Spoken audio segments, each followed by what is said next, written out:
Hi, everyone. Thanks for joining us today. My name is Nelson Chu. I'm the founder and CEO of Percent. I'm a former Rutgers graduate or alumni.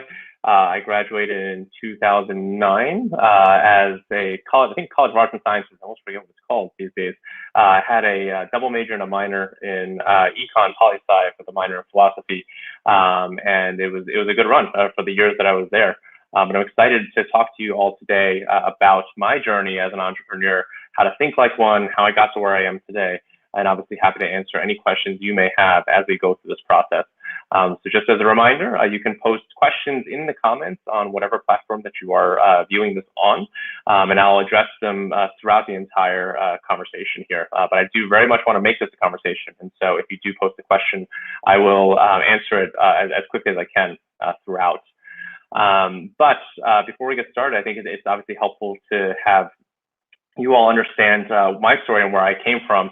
And it actually goes a little bit before Rutgers. My entrepreneurial journey started at a very young age. I guess fortunately, with my parents and my father, who was an entrepreneur in his own right, and he was able to basically start his own company with a couple of friends. He was a software engineer focused on the airline industry, and so he was building out software for airline crew scheduling. So any flight that you flew, the flight attendants, the pilots that were on that plane, what routes they took, when they flew it, all of that was basically controlled by algorithms. And so his company helped build all that, which was fantastic. So while my mother was a little more traditional and she wanted me to basically only get good grades because that would lead to all good things in life, my father was a lot more experimental. And so he said, as long as you get decent grades, as long as you are doing okay at school, if it's under $1,000 and you're interested in it, you're not going to drop it immediately. I'll let you buy it and try it. And that was a very, very rewarding experience for me to really kind of hone a lot of the skills that I even use today, actually. So that was when, he was able to get me a Mac when Macs were not very cool. This was in 2002, 2003, something like that. And that's when I taught myself Photoshop. I taught myself how to make movies. And it was all just, a lot of creativity going throughout that. That was just very, very good for me. I was modifying my car. It was just, again, all part of this experimentation phase that drove a lot of the thinking of me and my development over time. But after graduating high school and going to Rutgers, I was like, okay, got to get a good old-fashioned job, and it's not going to be in movie making. Unfortunately, it's not going to be in doing design or anything like that, or so I thought. And so graduated in 2009. It was a very lovely year to be graduating. Global financial crisis, all that good stuff. And that's when I ultimately said, okay, I need to get a job now for sure, and can't just be doing whatever it is I want to do. And so I took a job in finance. I actually graduated and joined Merrill Lynch for the last 2 months of Merrill Lynch's very sad life. Became Bank of America. And so at that, I was doing business intelligence for the private wealth management group. And then I got the pull to go to the buy side. And so, everyone said buy side is better than sell side. You don't want to be on the sell side. And so I joined the largest buy side shop on the street in BlackRock. And after 3 months, I said, okay, this is definitely not for me. I am not doing this anymore. I will never work at another finance company ever again, which is obviously very famous last words. Percent is very much a finance company and very much a technology company. And so when I left BlackRock after a year, I was looking at the burgeoning New York tech startup scene. I was thinking, hey, I could probably do this. This doesn't look too difficult. How hard could it possibly be to start a company? And those are words I definitely would learn to regret over time. I had an idea for a startup. It was an absolutely terrible startup. I'm not even going to tell you what it is. It was that bad. But within 6 months of trying to build a company, get it off the ground, being the designer, being an engineer, being the sales guy, trying to be the fundraiser for the company, I ran out of cash. Every dollar that I had saved up from working in finance was out the window. And so when you're broke and your back is against the wall, you become a consultant. That's kind of the best way to do it. You get paid for services. And so I launched a single person LLC that, because you obviously have to incorporate, look bigger than you are. And essentially went after startups that were very early stage that I would guide them to not make the same mistakes that I had done and I had made in those 6 months when I failed at that company that I was trying to build. And having come from a finance background, I also knew how to make a Excel spreadsheet for a P&L, and that was enough in a lot of ways. And so during that time frame, we worked with a bunch of different startups, and that really became my startup, for better or worse. It was this consulting company. We grew with about 15 people. We provided a lot of help when it came to product, marketing, branding, engineering. Really, our selling point was we would give you everything as a founder you need to know to get your company off the ground at a very early stage. And we targeted founders who had generally exited companies before. That way they can afford to pay us. And we also targeted companies that had an idea that we personally will be interested in investing in. And so we used our balance sheet to invest in these startups all the time. This was definitely hustling for work, right? I was the consummate sales guy trying to chase down new business, finding new startups, all that good stuff. And it worked out pretty well. The companies we worked with ended up raising about $300 million in venture capital financing. There's a couple really good case studies coming out of it. One of the companies is called BlockFi, which is a crypto wealth management platform, which you guys might have heard of.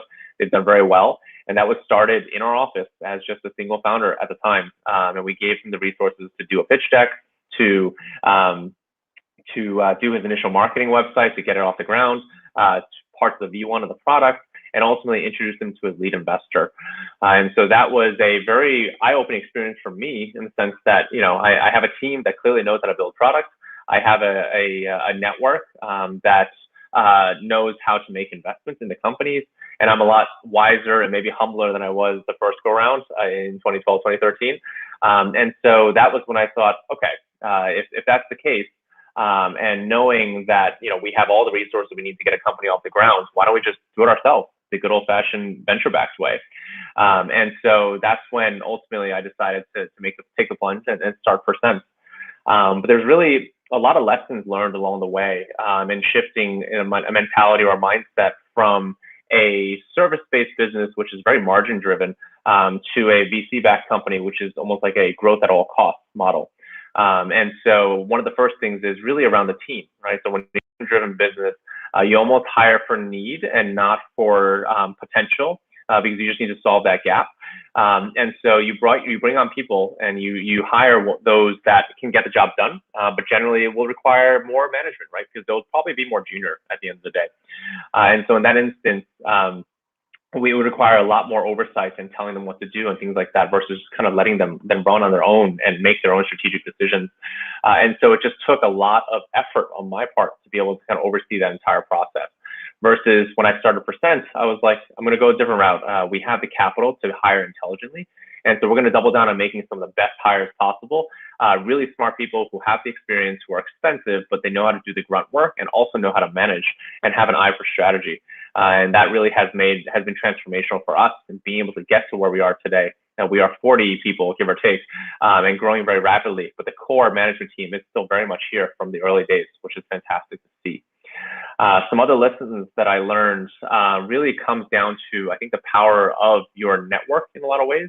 I took any and every meeting at the early stages. It was almost like just being a sponge, in the same way that when you get your first job in corporate, you're looking to take as much information in as you possibly can.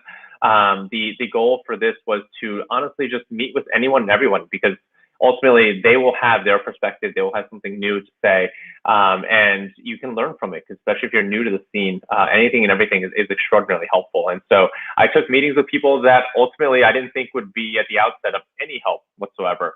But then ultimately they ended up coming back either a year down the line, 2 years down the line, saying, hey, I remember we met, you talked about this, maybe it's a fit for you. And that's how we grew our client base as a service company. And that's how we've been able to be successful at Percent as well, and being able to just kind of tap into this swath of information and people that we've known and built up over time. It's just been incredibly, incredibly valuable. And outside of that, I think other mistakes that I have made is really, I think, focus is probably a really big one. The ability for people to, when you first start a company, you will get what we like to call shiny object syndrome. I think you feel like everything is new and fancy and has potential.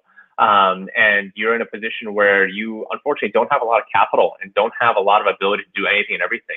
And any one of these businesses that you see that are successful started off with a laser focus. They did one thing and one thing only and did it incredibly well.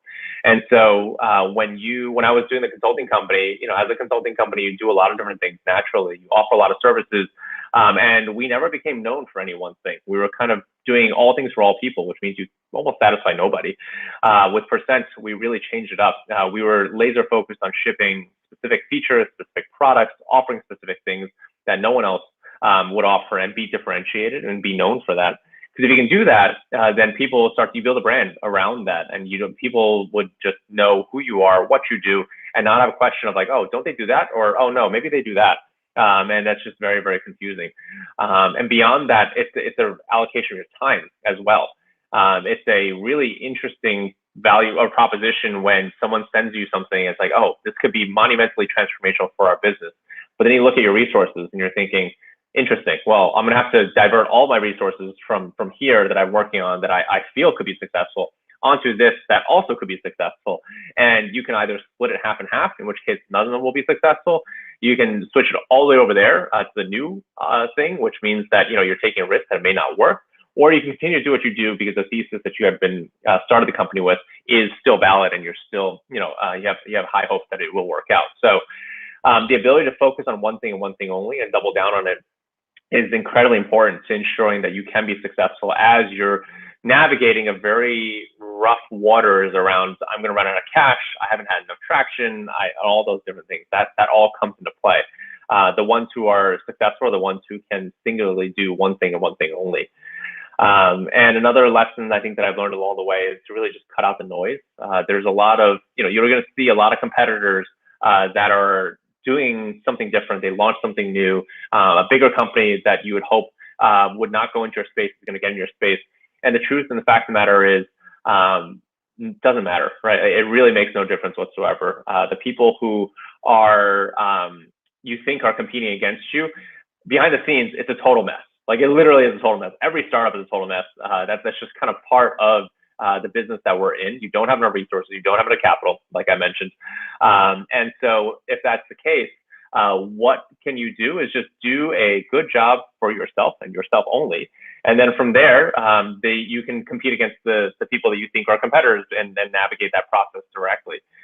For the bigger companies, they can't even get out of their own way. For those of you who work in corporate, I think this is preaching to the choir here, but to get any initiative off the ground goes through so much red tape, so much approval, so much bureaucracy, that they're never going to be as nimble as you. And so if you, again, going back to the focus point, if you do one thing and do it well and just cut out the noise, don't worry about what competitors are doing, don't worry about what big companies are doing, you can stand on your own right and hopefully aspire to be like them someday. I think for those who are thinking about becoming an entrepreneur, and those who work in corporate today and thinking that might be your thing and founding your own company, it's an interesting proposition, right? I think I've been very fortunate in the sense that I've had the background and the upbringing from my parents to be able to be willing to take risks. And also, and this is what they really talk about, is that most of the founders who are successful have a fallback, right? They have a safety net. And all of that is designed to basically make it that much easier to take risks.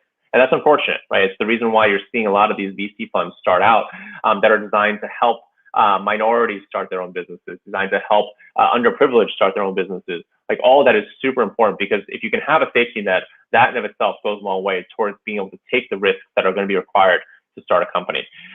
So if you're much more risk tolerant and risk loving, I would say from a looking to start a business perspective, take it step by step. I think, when I first started to go into this space, I would just actually look at the problems that were going on in the world. It's like, if money were no object and I had as much money in the world, how would I solve X problem that I saw? And it could be as simple as, is there a better way to do laundry? Or like, it could be extremely complex. Like, how is there a more efficient way to go to space and reuse rockets? Like what SpaceX is doing. It could be anything and everything. But again, take money out of the equation and just think about sort of the problems that you're looking to solve.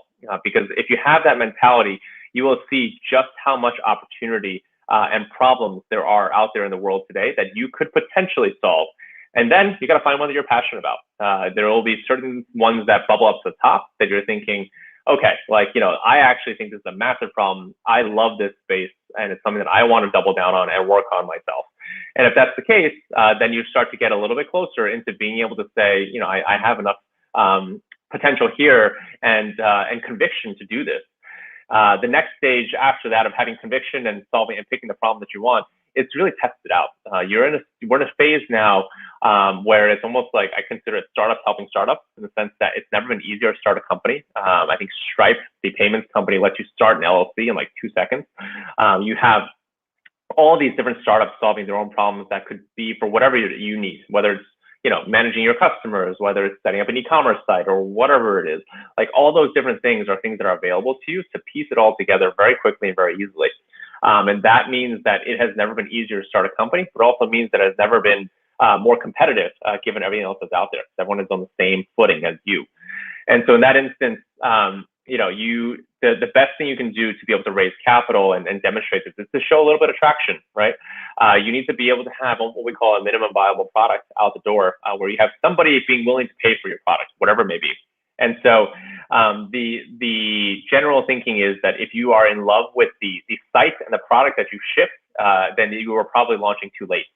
It is very much, as long as you're not in like the healthcare or the financial services space, where it's regulated. It's very much a move fast as quickly as you can. It doesn't have to be perfect, and at least just ship it. Because if you can demonstrate traction, those first initial users and customers will be your favorite and your biggest advocates across the board.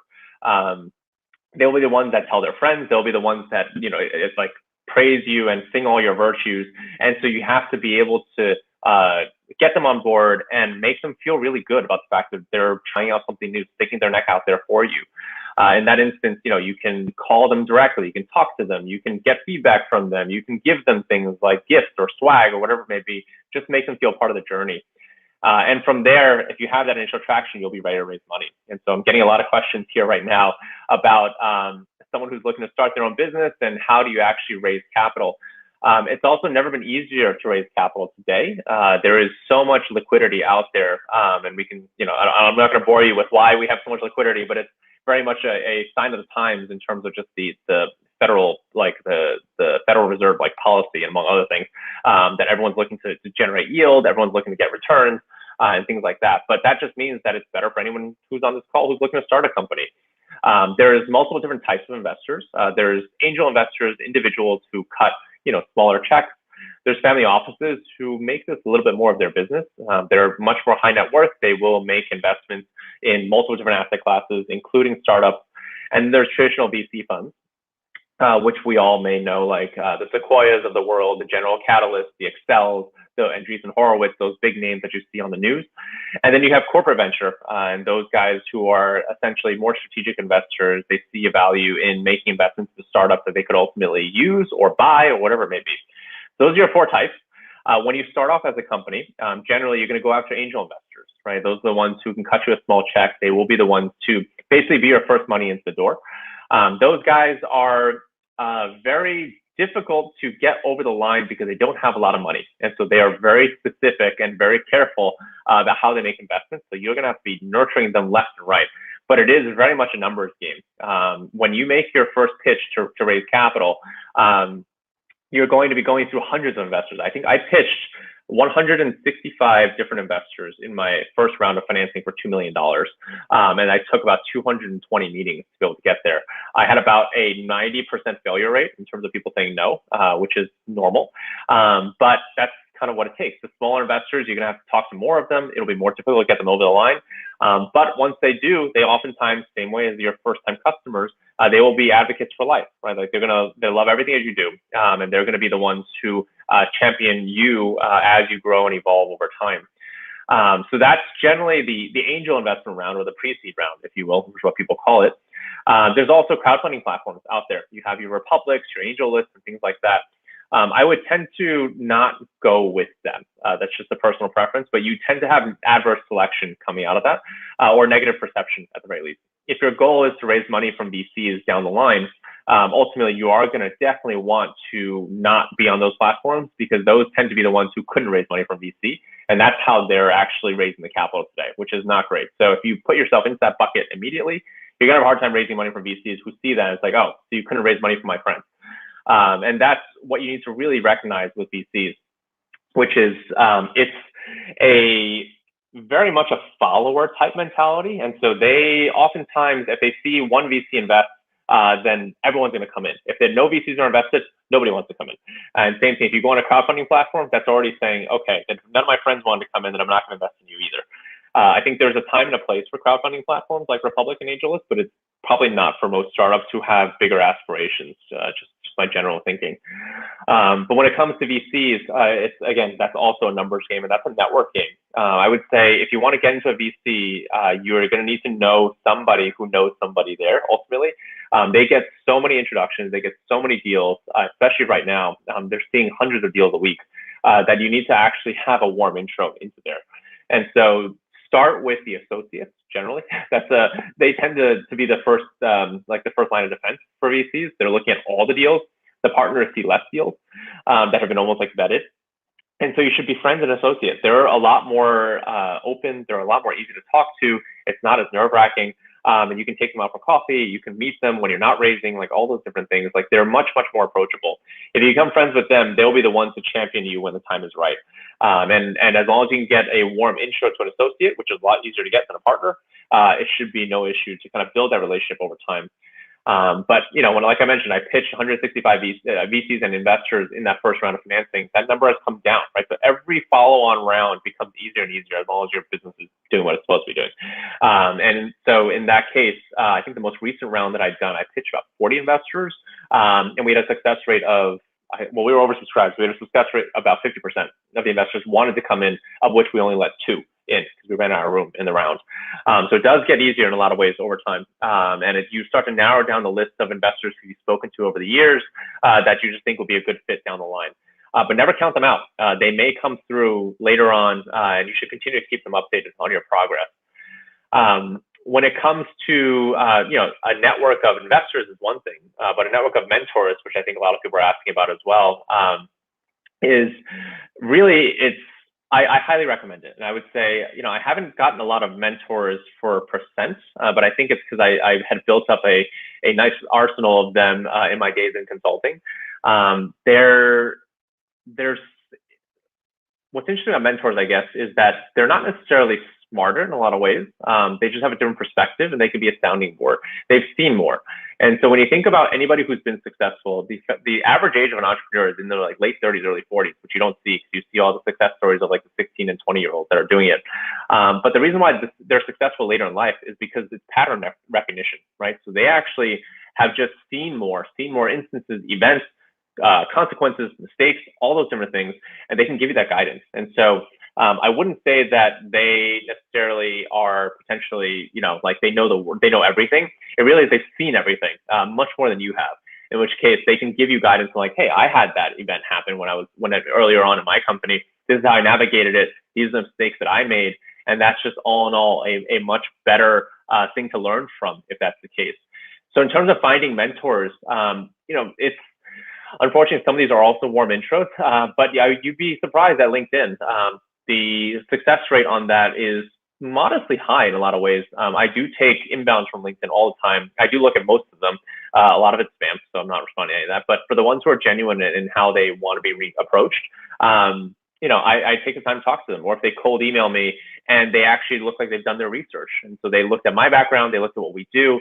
They're interested in learning more about my story. Like I will take that introduction almost all day, every day, because it's a way of giving back, right? I was the one who was on the other side of the table reaching out to these people before, and they gave me the time of day. And so I feel like it's only right that I do the same thing. And so if you have their contact information, if you make it an actual genuine email, then reaching out cold, you will have some success doing that. But outside of that, it's relying on people who, are a little more senior than you. They may be able to connect you with people. It's really just very much a numbers game and a connections game. Don't burn any bridges. I made that mistake, leaving a finance firm that I will not say. So it's one of those 3, where I left out and I left in a blaze of glory.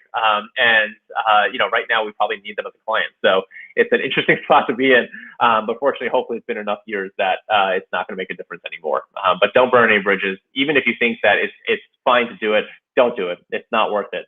And so, it's something that will stay with you over time. We had another question come in around how do you translate an idea, or how do you know if the idea will translate into a profitable business?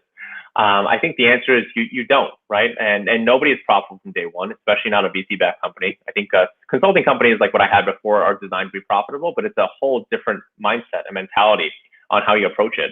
And so in terms of looking at a VC-backable company, whether that's going to be a profitable business, that is going to come down to just growing the business over time. You can't go into a VC-backed business thinking, how do I make this profitable from day one? Or how do I make this profitable, period? Because you're going to be spending to grow because everyone else is spending to grow.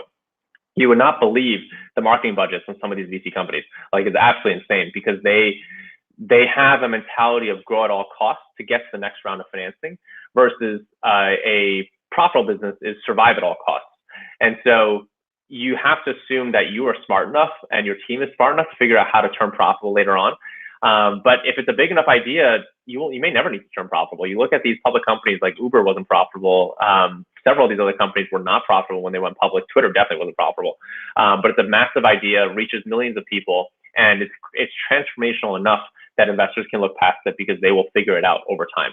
And so I would not let that be a gating factor unless you are funding the business yourself, in which case my recommendation is don't put too much of your own capital to work. You need to be able to have a fallback for yourself. You need to be able to have a safety net, and using other investors' capital to be able to help you get to that next stage is just going to be much more of a relief for you guys to be able to just take the plunge and do what the business needs to be successful and spend what you need instead of penny pinching every single thing because it's your own money.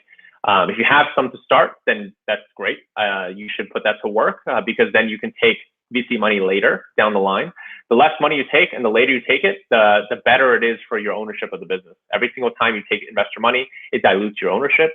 And so the more and the further you can kick that can down the road means that you own, let's say, 80% of a bigger company than, I would say, 90% of a much smaller company. Like it's just only going to be beneficial for you to raise money as late as possible with enough traction as possible to be able to make it all work.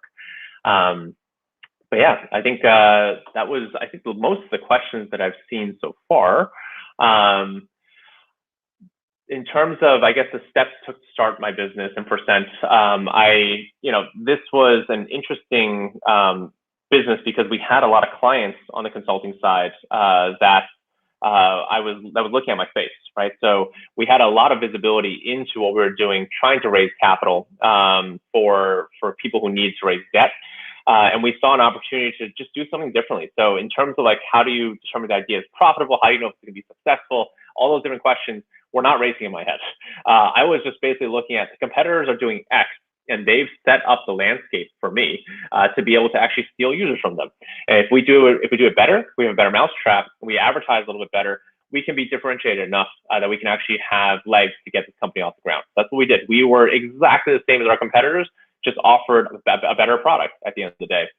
We were banking on the fact that that would get us enough traction. And it did. I think that's kind of the beauty of it. And so that was enough to be able to get us off the ground and evolve the company enough to the point that what we do today is very much not what we do and not what we founded the company. And that's always been the case. Don't be married to your idea. Don't be married to your vision. Change it, adapt it as you talk to more people, as you talk to clients, as you talk to mentors, as you talk to coaches. All those different things will help you give a framework for how you can evolve and change the business for the better.